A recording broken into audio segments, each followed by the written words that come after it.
can turn the world on with her smile. Who can take a nothing day and suddenly make it all seem worthwhile? Well, it's you, girl, and you should know it. With each glance and every little movement you show it. Love is all around, no need to waste it. You can have the town, why don't you take it? You're gonna make it after all. You're gonna make it after all.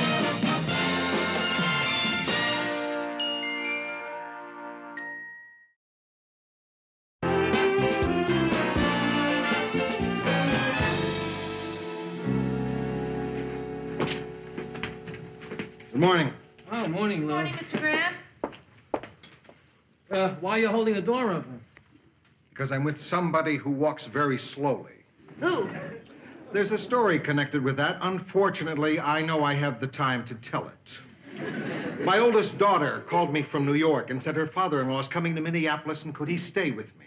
I said yes. Oh, isn't that nice? Nice? He's the slowest man in the world. Crossing the park this morning, a vine grew up his leg. Oh, thanks, Lou, for holding the door open for me. You want to help me with my coat? Oh, I guess not. Lou, look, you don't have to stand there like that. I'm sure he can find his way in. Yeah, you're right. What's the matter? You couldn't hold the door open? Murray, this is Morris Bender. Well, it's nice to meet you. How do you do? Hello. Yeah, Morris is going to be spending the day here with me. I was going to put him on a sightseeing tour, but he said I shouldn't go to all that trouble. I don't want to be a bother. Oh, can I get you some coffee? Oh, no, don't bother. It's no bother. Okay.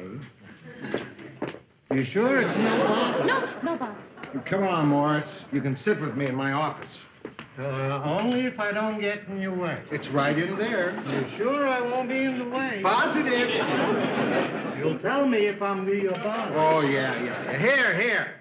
Coffee. Thank you. I hope it was no bother.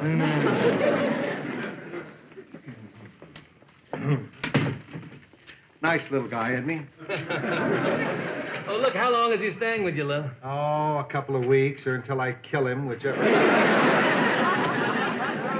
Mary, I have a big favor to ask. Oh, no, Mr. Grant. He's not staying with me. I'll barricade my doors. I didn't ask you to take him in, although a good friend would have volunteered a long time ago. I just asked you to take him to lunch. I have a meeting. Just lunch. Yeah. Yeah, okay, I guess I can do that. Oh, wait, Mary, before you say yes. I need you for lunch. I've got a big personal problem. I've already got her, Ted. She's mine. No, you don't. It's her lunch. We all get a shot at her. Ted, leave her alone. No, I can't. It's a big problem. All right, look, Ted, Georgette and I were talking about getting together for dinner. Why don't we just make it tonight? I can't wait to dinner. I need you for lunch. Well, look, I can't have lunch with both of you. I only have 4 hands. Dinner, sure. What am I going to do till then? What about getting ready for your broadcast? No, that's no good. I really appreciate this, Mary. But it's not such a bad deal. You're going to have a great time with him. Just one tip. When you cut his meat, make it small pieces. Figure about 1. I'll start sending him out about 12. Why is it always me, Murr? Why is it always me? You really want to know? It's because you probably get a kick out of letting people walk all over you, that's why. Look, I said it. I'm glad I said it. I'm not going to take it back. Murray, Okay, I apologize. but you meant it, didn't you? Yes, Mary, yes, I did. You know, a couple of weeks ago, I read a book called The Importance of Being Selfish. And boy, if ever there was a book written for you. It talked about people like you, Mary Richards. It talked about people who were always helpful.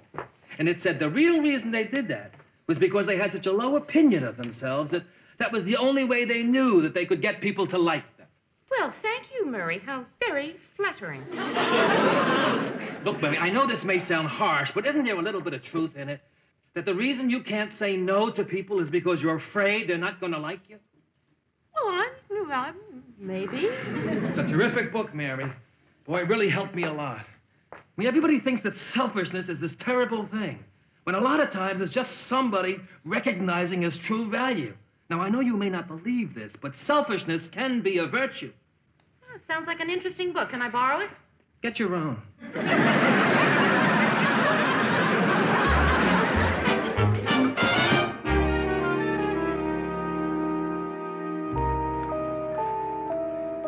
Here we are.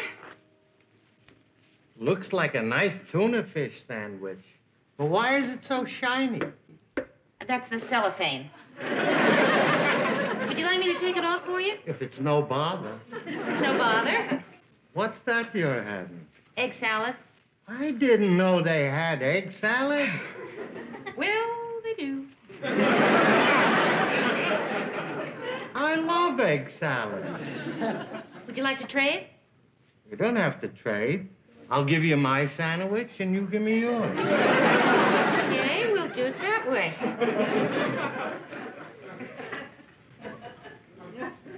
What's the matter? I forgot. It's not egg salad I like. It's cheese.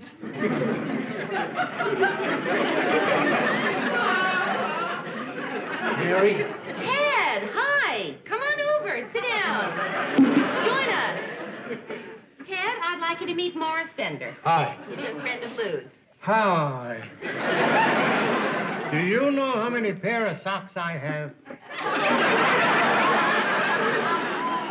How many? 4. I used to have 6, but I found out I didn't need that many. That's interesting. Mary, I've got to talk to you about my problem. Well, Ted, don't you think it's a little... Oh, I'm sure he won't mind. Go ahead. You got to speak to Georgette. Georgette is Ted's wife. She's upset about David. And that's their son they adopted last So he's having a little trouble in school. She's making a mountain out of a molehill. Don't tell me. It's a little hill with moles.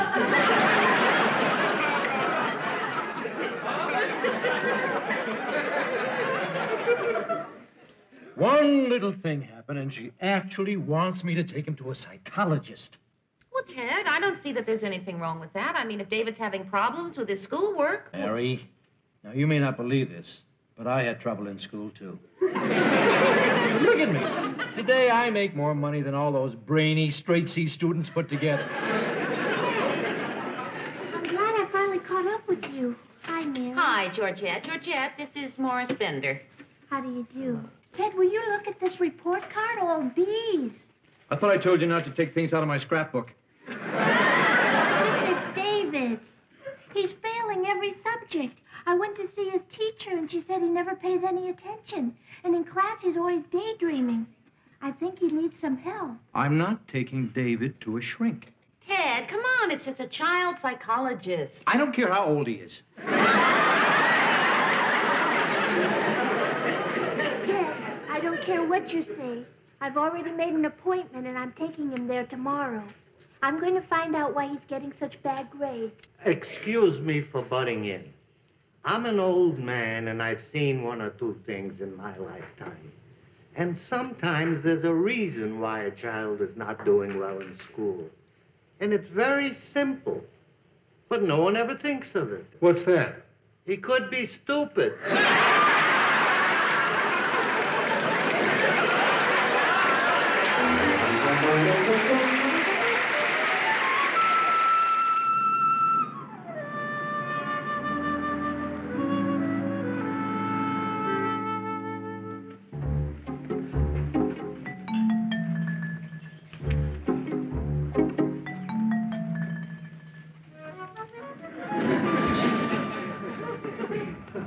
Nice wood.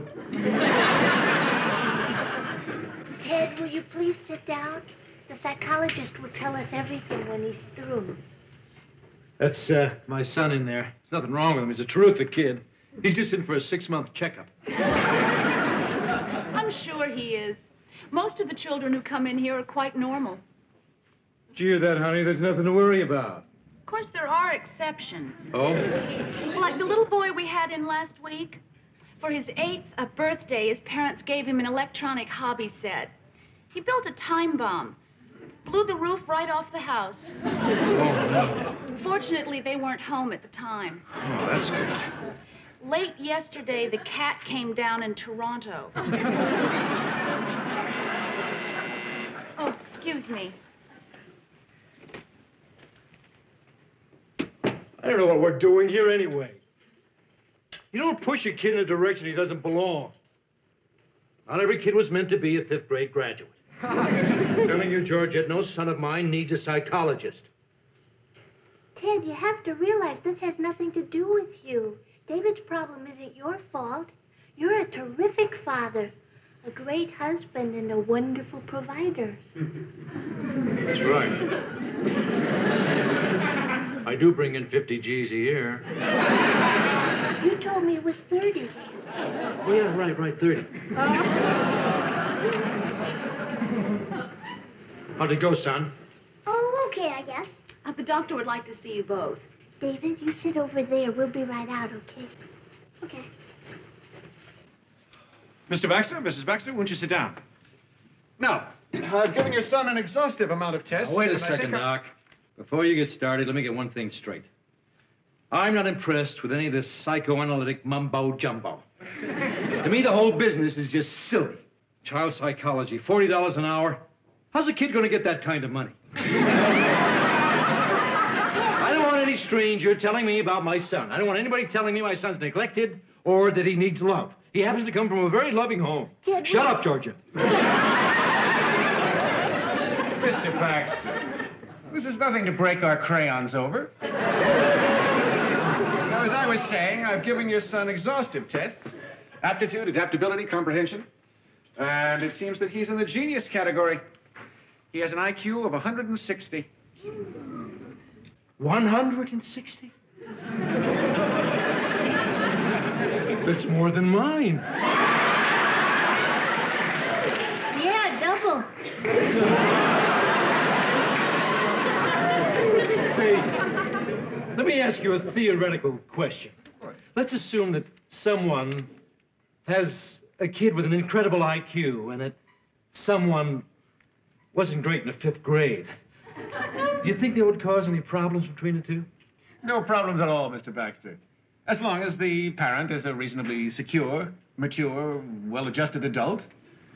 Boy, are we in trouble.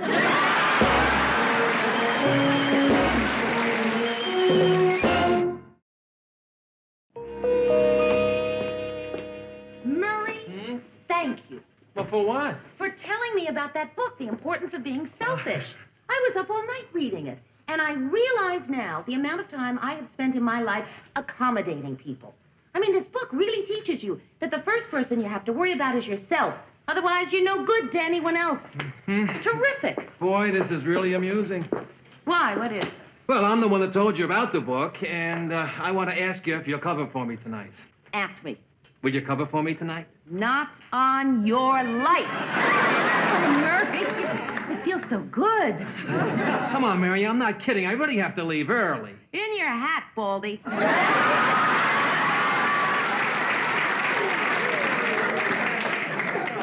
Mary, come on. The book said just be selfish, not mean. Yeah, you're right. Well, I guess I did go too far. I mean, I read it so fast, but I am supposed to turn you down, aren't I? Well, the book was very clear in stating that there are times when you can make exceptions. Oh, good. Then it's all right for me to cover for you tonight? Yes. Oh, thanks, Murray. Hey, you're welcome.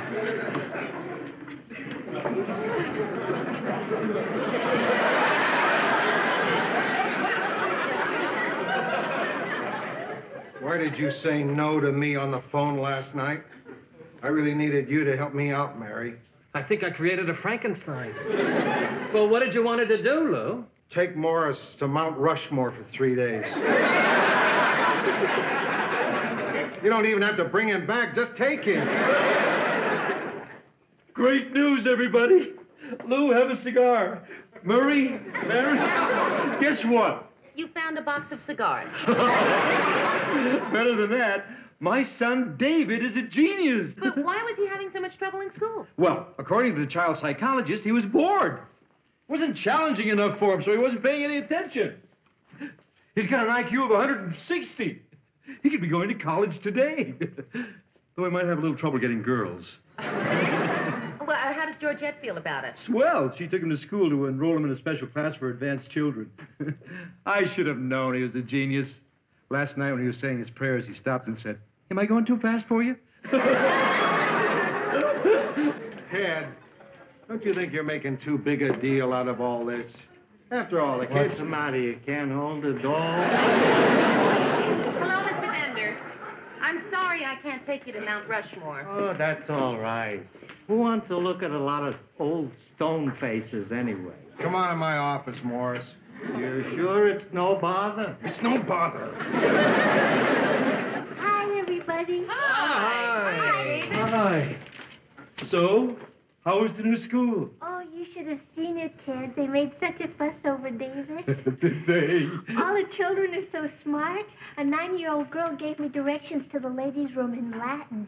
I finally had to ask a handyman. How do you like the school, David?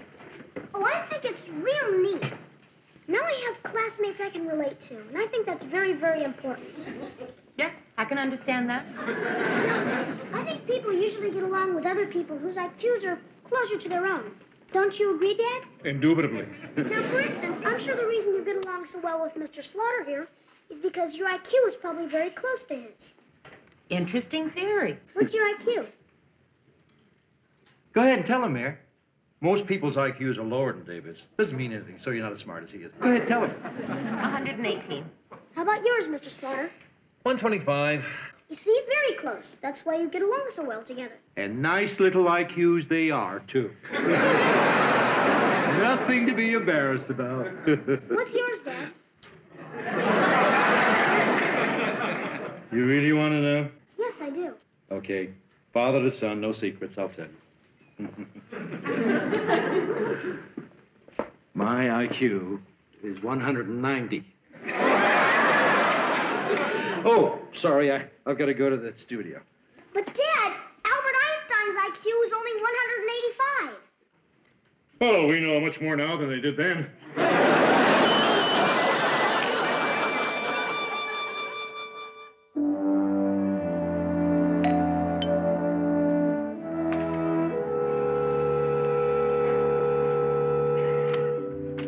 Hi, Georgette. Come on in. Hi, Mary. What are you reading? Ah, The Importance of Being Selfish. It's a book about how a person should worry about her own problems without getting involved in other people's. Really terrific. Goodbye, Mary. Georgette! Come on in.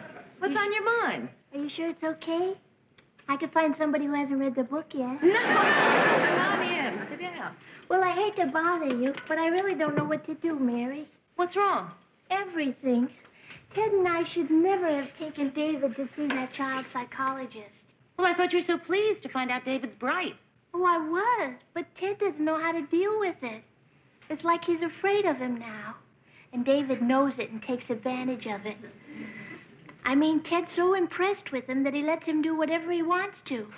If David wants to stay up till midnight, Ted lets him. If David doesn't want to eat his dinner, Ted doesn't make him. Yesterday, he wanted his allowance doubled. And Ted gave it to him? Oh, come on. You can only push Ted so far. Want some coffee? Yes, thanks. You know, David used to be such a sweet boy. Now he's spoiled rotten. He talks back, he throws temper tantrums, and he calls Ted the silver dummy. And Ted just laughs at it. Couldn't you talk to him for me? Me? Yes. Explain to him that even though David may be brighter than other children, he's still a child and needs discipline just as much, if not more, than other children. And that Ted can't be intimidated by him, or else he's shirking his responsibility as a father. Georgette, why don't you talk to him? I wouldn't know what to say.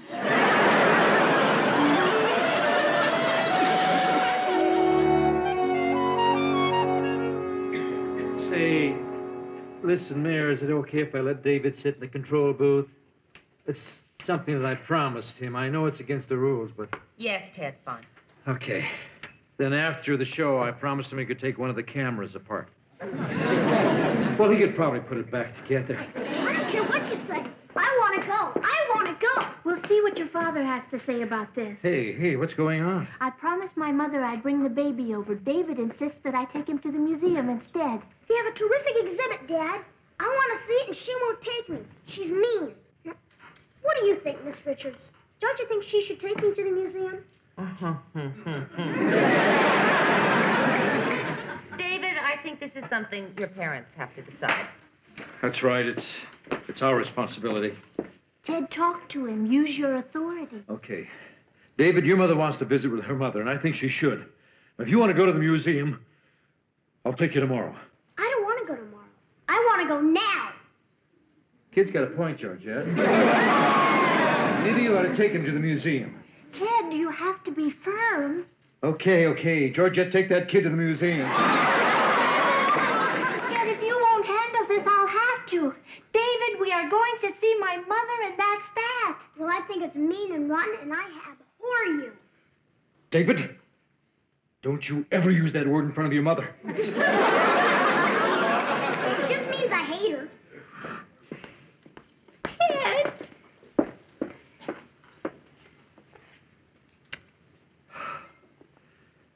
All right, David, come on with me.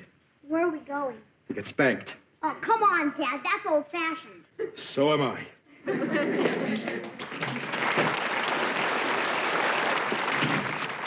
Lou, you've got to do me a favor. Hi, Mr. Ray. Hi, David. How are you? Lou, What? I've got to use your office just for a few minutes. What do you want my office for?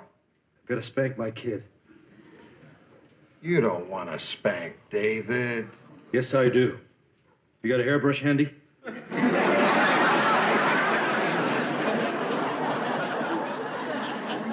What would he be doing with a hairbrush?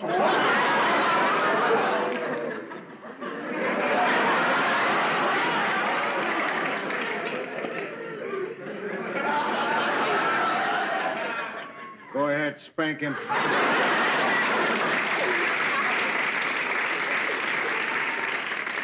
I've got to do it, Lou. He just made Georgette cry, and I'm his father, and it's my duty to teach him a lesson. Okay, I understand. You wouldn't want to spank him for me, would you, Lou? No, Ted, I'll be outside.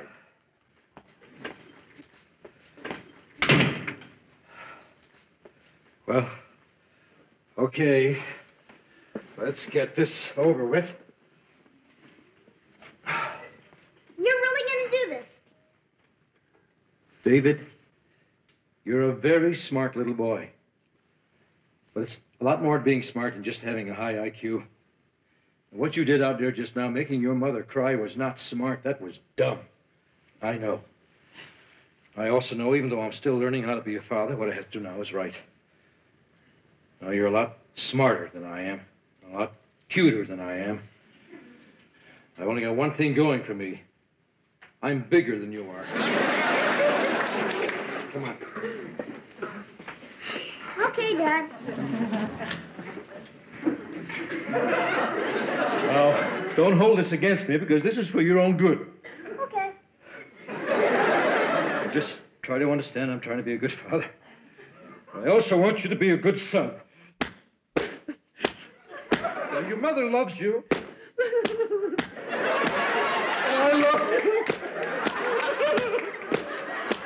I don't ever want to have to do this again.